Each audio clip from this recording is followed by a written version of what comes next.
Okay folks, so today we are going to be talking about knife care, knife sharpening. We've got a nice set of brand new whetstones, so we can start right from the very beginning. First thing we're going to do is remove all the supports, and we're going to soak these in a bucket. Rule of thumb, 10-15 minutes in water until the bubbles stop rising really. We've got various grits. We've got 400, 1000 one stone, we've got 3000 and 8000 for the really fine one. We've also got this other stone that comes with the set, and that's for making a bit of a slurry. When they're wet, you rub that on the stone and it makes that slurry that will take the material away from the metal. With this particular set, you've got a rubber mat for each stone and a bamboo cradle, again with a rubber base to prevent slippage. We will put a link to the kit below in the description. Other than the stones themselves, we have a number of different knives. We've got the bushcraft knives that I've got for the boys, and the various homemade sheaths. We've got my go-to bushcraft knife, which is the Morrow Light My Fire, again in a homemade sheath that I made the other day.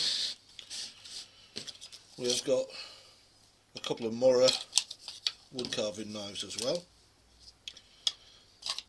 I should mention before we move on, there's a strop, a leather strop that comes with the sharpening kit as well, and we'll show you how to use that a little bit later on in the video. Now, what the kit doesn't come with is some stropping compound, which I have here.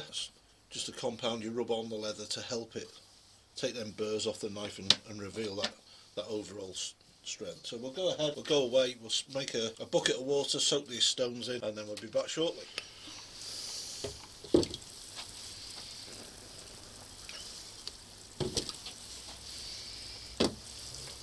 So we'll leave them in soak now for a good 10-15 minutes.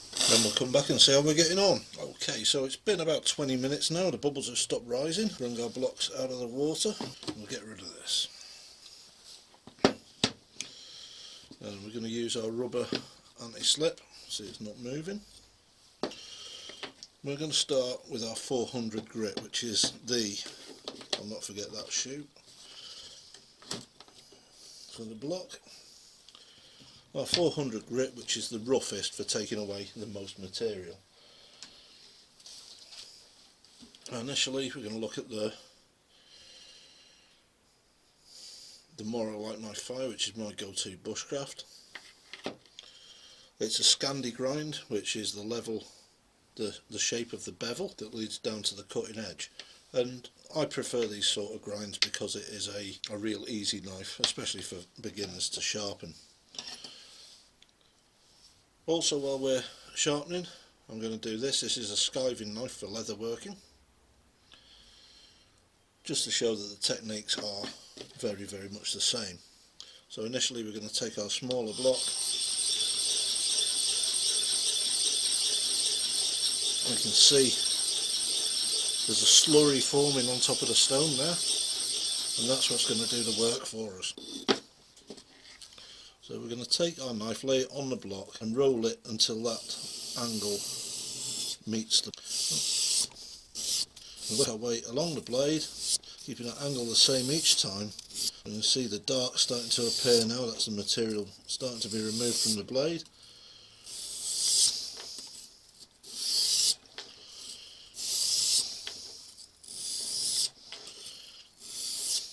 There we go, and see where the material's been removed from the blade itself.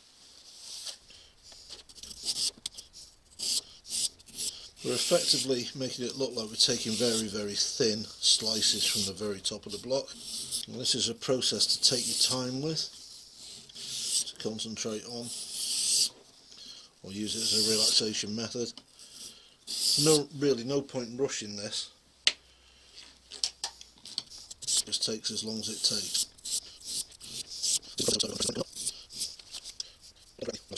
Some people like to use these little rotary machines or power tools. Power tools, they heat the steel up too much. They'll break down the temper that the people who forged the knife put into the steel to maintain its edge. Different technique, one-handed. Once you've got used to the bevel on your knife, again, we're using the length of the block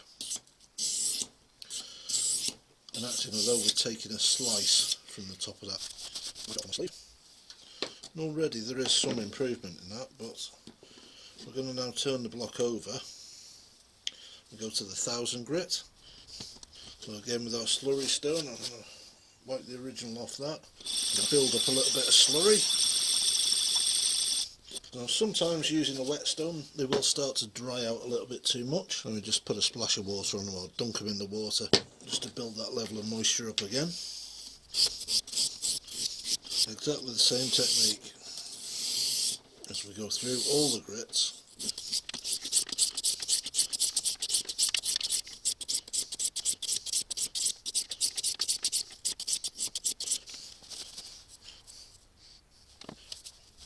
If you're unsure of what you're doing and what material you're using, one of the tricks you can do is to colour the bevel of the blade or the grind of the blade with a Sharpie marker or other indelible marker.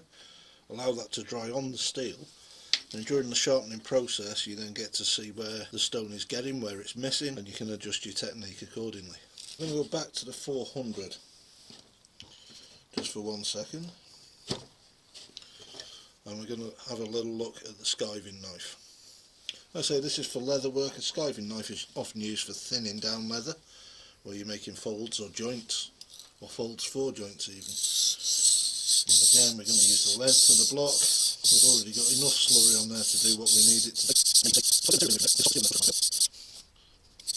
And these need to be really razor sharp.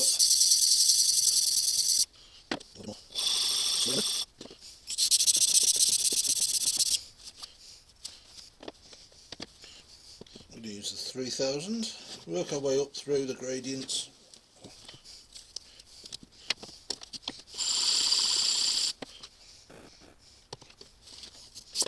Again, we'll take that action, making sure we keep the bevel at the same angle on the stone with each stroke.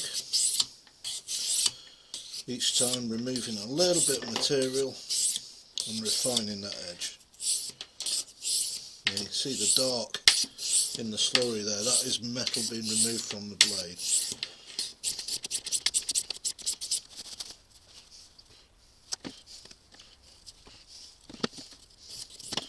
Deliberately left the slurry off this one as it's the lightest stone in the pack, and you can see as that metal's removed, it leaves a trail behind it.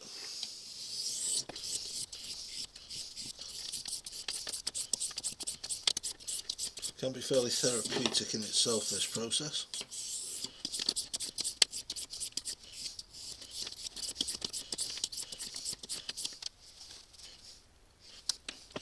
In order to finish the edge on our knife, we'll take some of the stropping compound, rub it into the leather like so.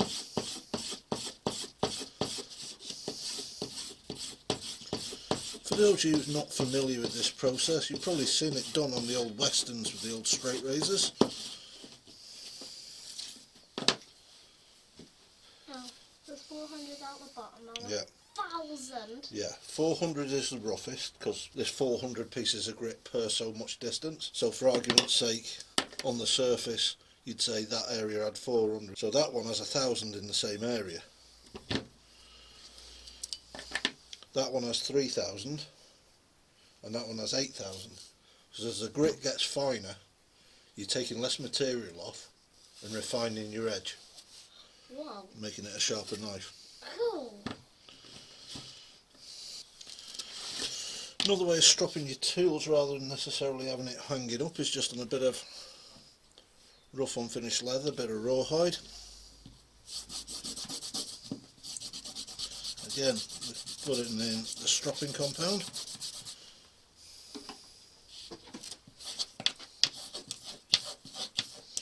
Often find it easier when you got it on the edge of something. This is something would be more suited at the leatherworking bench using the skiving knife.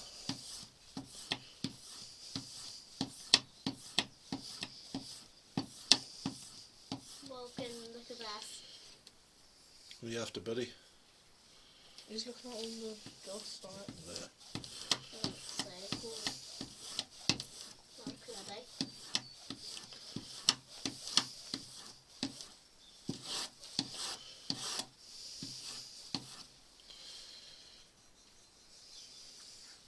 You can see that's virtually coming to a mirror edge. And the skiving knife is used for thinning leather. Cool.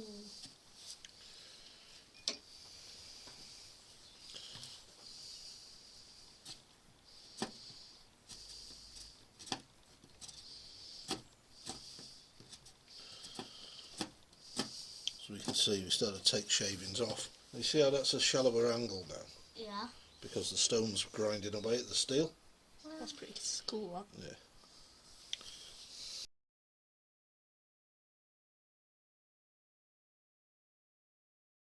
Could that ever get sharp enough to get through wood? It will cut wood, but we're not cutting wood with it because that's not what it's for. Where's one what Tyson found? I don't know if you pick it up too well on the camera. There's the original. Get your head out the light, Conan. The original angle on the skiving knife. There's one we've been working on. So you see it's quite a shallower grind. Not sure if the camera's going to pick that up too well, but we'll see. Dip that in the water, please, Conan.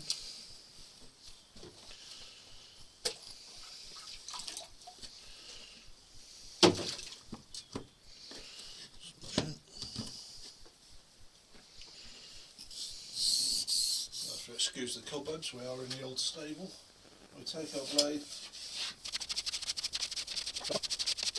You know what this is called? What? Stropping. Stropping? Yeah. Not being in a strop like you and your brothers.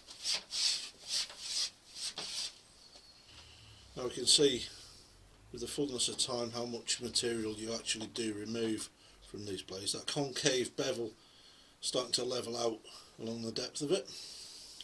We can see got a good edge on that now. Just take the hairs off your arm, it's proper razor sharp.